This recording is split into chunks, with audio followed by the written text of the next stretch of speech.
Dios te bendiga. Antes que nada me da mucho gusto verte y pues sobre todo gracias a todos y cada uno de ustedes por el apoyo de que sigamos aquí predicando y enseñando claramente la palabra de Dios, exponiendo totalmente lo que dice el consejo de Dios. Y bien, ya para irnos a descansar, terminemos con este mensaje especial llamado las preguntas equivocadas. Las preguntas equivocadas. Y para ello vayamos a Job capítulo 21 versículos 14 al versículo 15. Job capítulo 21 versículos 14 al versículo 15. Las preguntas equivocadas. Dice la palabra de Dios. Dicen pues a Dios, apártate de nosotros, porque no queremos el conocimiento de tus caminos. ¿Quién es el Todopoderoso para que le sirvamos? ¿Y de qué nos aprovechará? Que oremos a Él. Esta es la única, verdadera y inerrante palabra de Dios. Bien, no cabe duda que la principal explicación de la ignorancia y el rechazo de la Biblia que caracteriza a esta época y a todas las épocas es el hecho que mientras los hombres seguían considerándole la palabra de Dios escrita por hombres que habían sido inspirados por el Espíritu Santo, obviamente creían que debían de dar crédito a su enseñanza. Pero a medida que se extendía la idea de que la antigua opinión acerca de la Biblia es falsa y que esta solamente es el resultado de la creación humana, el relato de ideas religiosas y peregrinajes de un pueblo específico, los hombres comenzaron a decir, a pesar de su gran interés, ya no era algo vital. Y finalmente, ¿qué? Dejaron de leerla. Y al considerarlo la expresión de una fase de la historia del desarrollo de la humanidad que sucedió hace mucho tiempo, pensaron que estos documentos que tenemos aquí, la Santa Escritura, pues solamente era algo de interés para los religiosos, para los teólogos, para los pastores, para las personas, pero esto no es importante para el mundo, así pensaba la gente. La Biblia ya no tenía por qué ser de interés general, así pensaba la gente, lo quiero repetir porque quede muy claro para que no estemos errando en ese punto. Y por lo tanto esto daba ideas avanzadas. En otras palabras, los hombres argumentaban que una vez que se nos ha dispensionado en su opinión la teoría de la plena inspiración de las Escrituras, entonces su previa preparación en un sentido real les quita la verdad.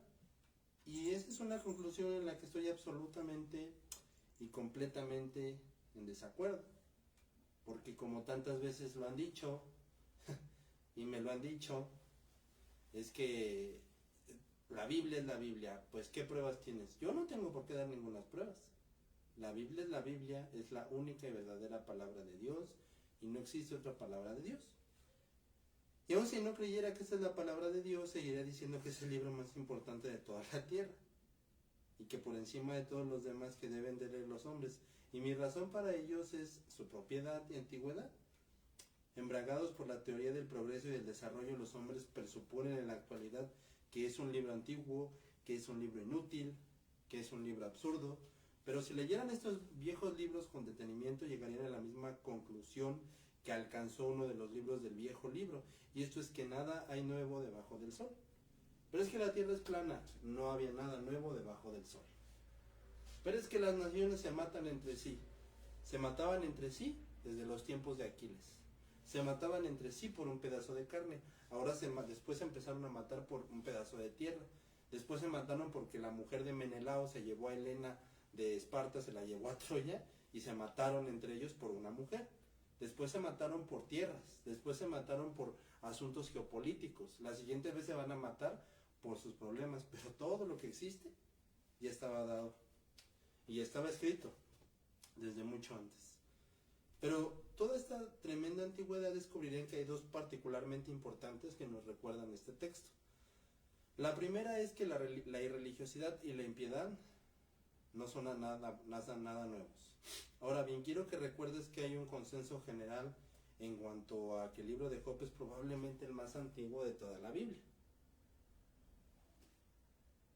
Y en este libro, tal cual se nos muestra en este texto donde Job declara y refute el argumento de los impíos, se nos recuerda la existencia de los religiosos y de los impíos. Y tan solo este hecho es más que suficiente para responder y echar por tierra el supuesto que se basa de la persona media en la actualidad para rechazar el evangelio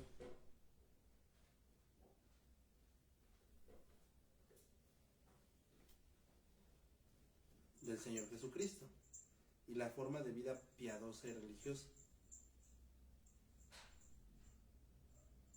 Y digo supuestamente y deliberadamente porque no hay nada más patente que el hecho de que la gran mayoría ni siquiera piensa en la cuestión en lo absoluto.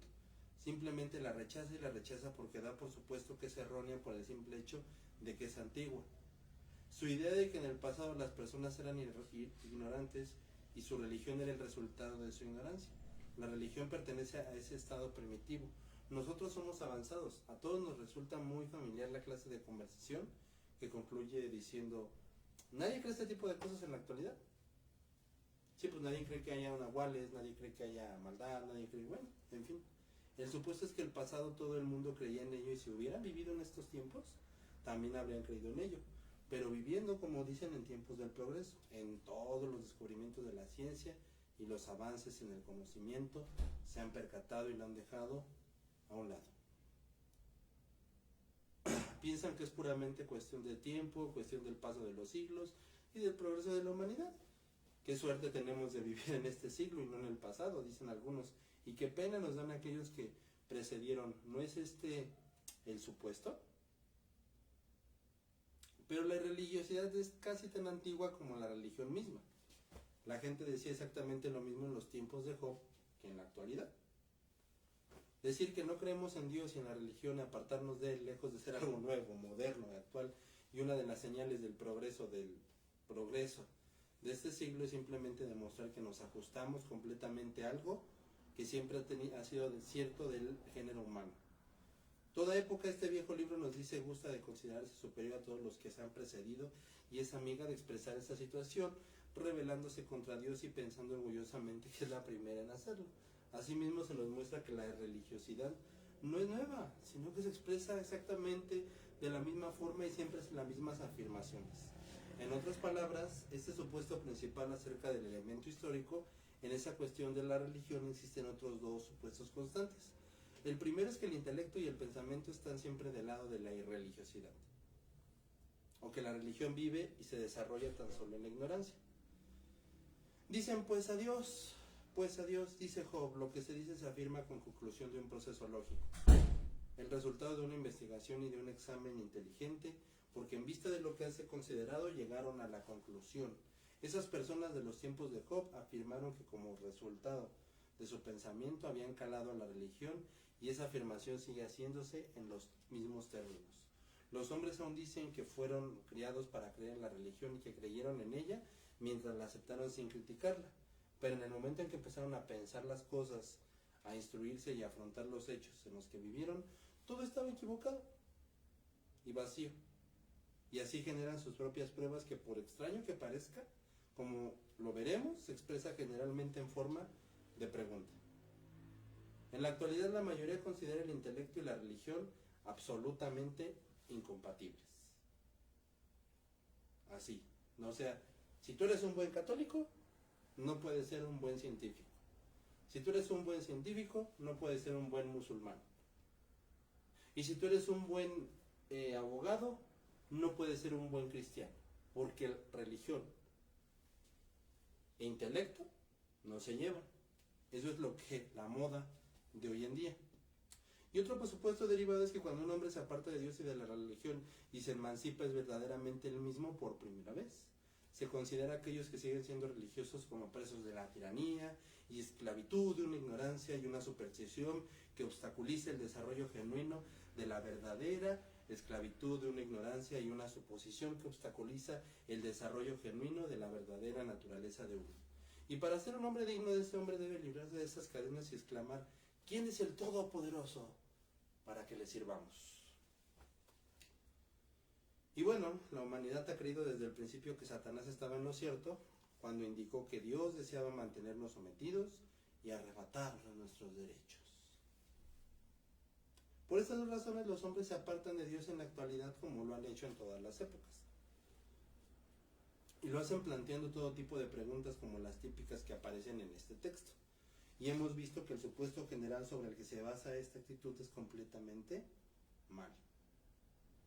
Entonces, podemos preguntar qué pasa con los dos supuestos derivados. Solo podemos responder a las preguntas tras haber considerado y analizado la información que hacen estas personas.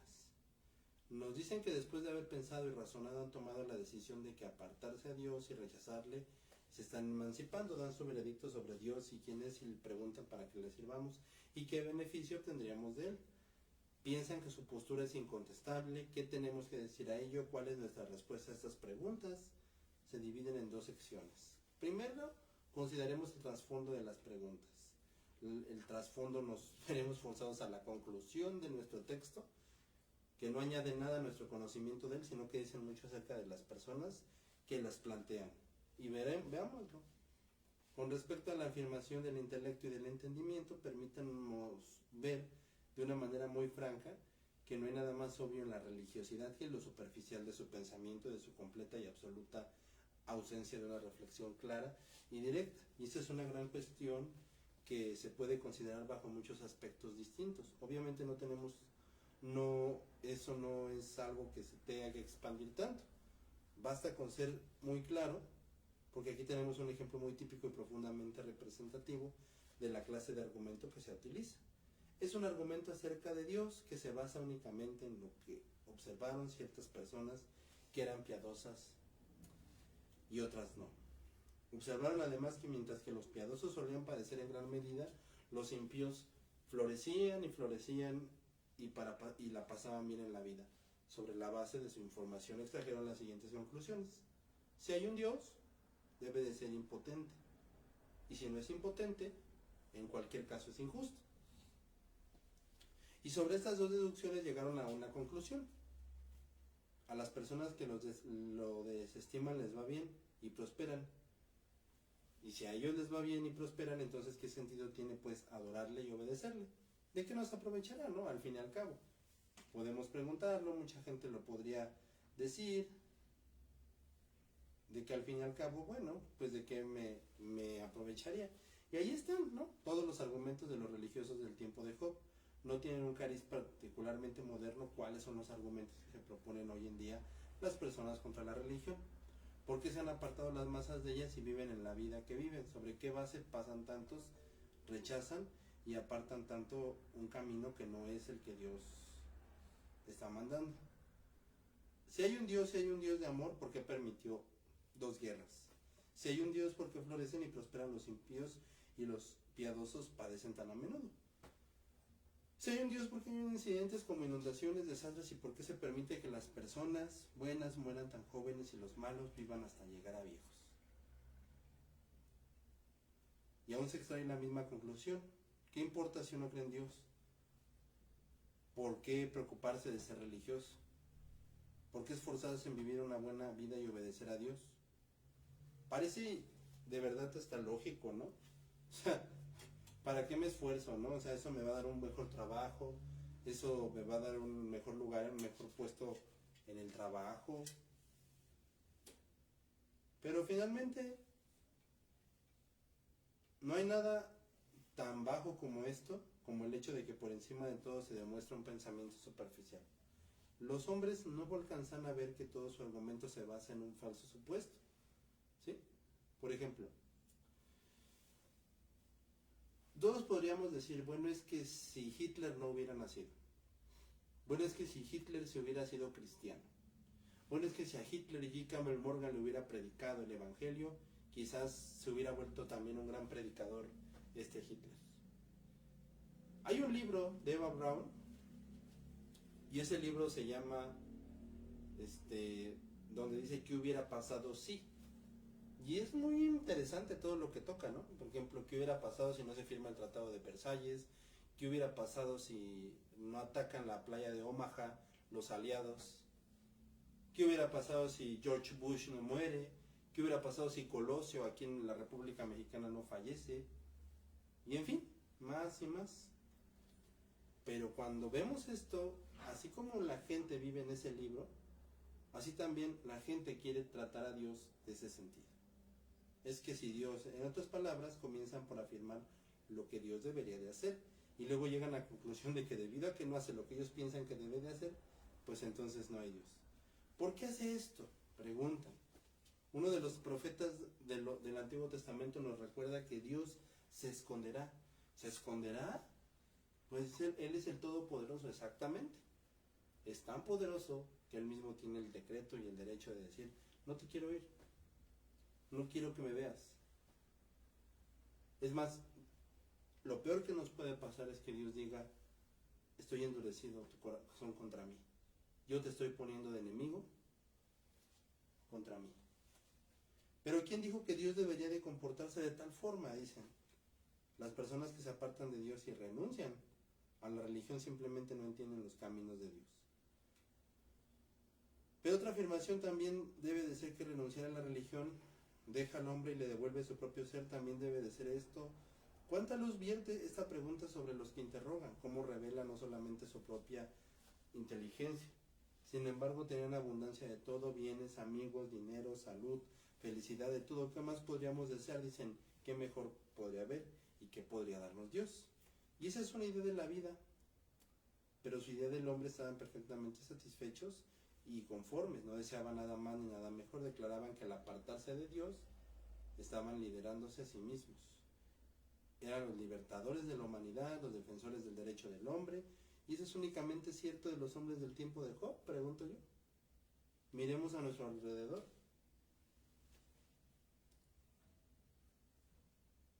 Y escuchemos la verdad de los impíos y veamos su vida. Pregúntale a Hitler si le fue bien. Pregúntale al vecino si le va bien. Sí, mira, yo tengo dinero, sí, no tengo. Otros te van a decir, no, sí tengo problemas. Ahora, que nos vean a nosotros y que digamos, pues es un infierno el cristianismo, pero pues me dijeron que si me porto bien igual y me va bien. Qué absurdo, ¿no? Qué triste pensar de esa manera. Sin embargo, ¿cuál es la naturaleza de la vida? Eso es cierto no solamente de aquellos que las disfrutan, sino de aquellos que las tienen y están celosos de que sí. El dinero y la riqueza nunca han significado tanto para la persona media como en la actualidad. No solo se admira de los ricos y ociosos, sino que disfruta y ve el mal. Y finalmente, en segundo lugar, después de mostrar toda esa absoluta vacidad del supuesto en el que se basan estas preguntas, pasemos a resolver las preguntas en sí y a concluir nuestro texto.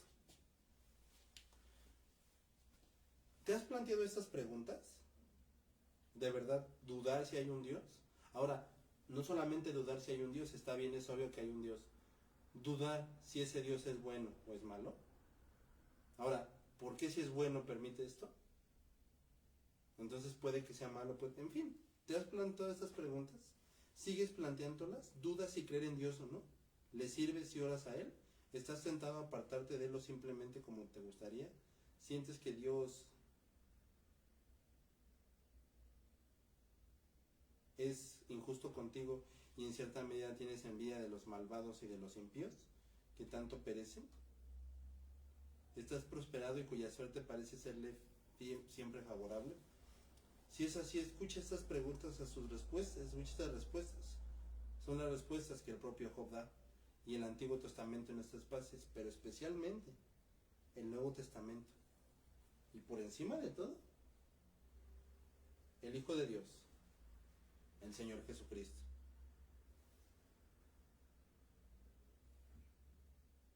¿Quién es el Todopoderoso para que le sirvamos? La pregunta indica en parte la respuesta. Él es el Todopoderoso. Él es el del principio y será para siempre. Y solamente su grandeza exige nuestra adoración y servicio. Pero pensemos también en su poder y en su fuerza. Sostiene todas las cosas y todas las cosas están en su mano. Él está fuera y del mundo y Él es más grande que este mundo. Él ha vivido sin este y seguirá haciéndolo. Él es el creador del tiempo y más grande que el tiempo. ¿Quién es Él para que le sirva? No solamente es mi hacedor, sino también es mi juez. Y en su arrogancia los hombres deben de hacer preguntas como si se sentaran en cuáles jueces en su juicio. ¿Dónde Dios debería venirse y presentarte ante ellos? ¿Quién es el Todopoderoso para que le sirvamos? Pronto lo sabrás. Y te vas a presentar ante Él, pero no te vas a poder mantener en pie. No entiendo esto y aquello, dices quiero saber por qué Dios permite esto y el otro, dices que no puedes, que no quieres servirle y adorarle hasta que lo entiendas. Un día lo vas a entender y lo vas a ver con claridad que Dios debe de ser adorado porque es Dios. Y mejor que lo entiendas arrepentido de tus pecados, porque si no lo vas a entender delante de Él con toda su ira. Porque aunque Él me matare, dice Job, en Él esperaré. ¿Y de qué nos aprovechará que oráramos a Él? Desde el punto de vista de lo que hemos visto, claramente esto parece inútil. Sin embargo, en realidad no es un estorbo ni una falta de tiempo. Cristo invirtió gran parte de su tiempo en la oración y Él llegó a la vigilia a fin de obtener esa comunión. ¿Dónde está el provecho?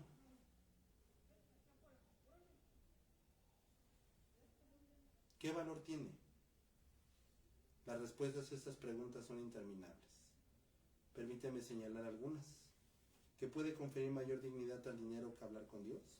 ¿Qué puede conferir mayor dignidad al hombre que hablar con Dios? Hay personas en este mundo que pagan ingentes cantidades de dinero, que entregan su tiempo, su dinero, sus autos, sus vidas, a otras cosas a fin de que ciertas personas consideradas grandes pagarán aún más para que se les permita hablar con ellas. Una audiencia con el presidente, una audiencia con Daddy Yankee, con Bad Bunny. Pero ¿qué es todo esto en comparación con hablar con el Rey de Reyes y Señor de Señores? Aún a pesar de que no haya ninguna materialidad, ¿qué beneficio hay más que hablar con el Dios de dioses y Señor de señores? ¿Cuánto no darías por hablar con Bad Bunny? ¿Cuánto no darías por hablar con Daddy Yankee? ¿Cuánto no darías por hablar con tu artista favorito? Y Dios nos dice, aquí estoy yo para que me oren a mí. Bendice la paz y da descanso al pecho angustiado. Sonríe en abundancia, me consuela. Su gracia como el rocío hará descender, y muros de salvación rodean el alma que se complace en defender. Provecho. Quizá requiera pruebas difíciles y estimarlo.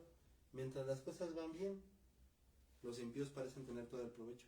Pero ¿cuál es la situación cuando llegan las pruebas? Cuando nos alcanza la enfermedad y cuando la vejez se abre paso. ¿Qué aprovechará el hombre si ganare todo el mundo y perdiere su alma? Marcos 8:36. Las cosas viejas pasaron y aquí que todas son nuevas. Segunda de Corintios 5:17. Es el provecho en el que la vida con Dios es el camino en el que ha producido todos los santos y los más grandes benefactores de la humanidad. Como los impíos del tiempo de Job, muchos hoy dicen, apártate de nosotros. Pero no es así. Dios permanece. La muerte permanece. El juicio permanece. Solo hay una pregunta vital que formular.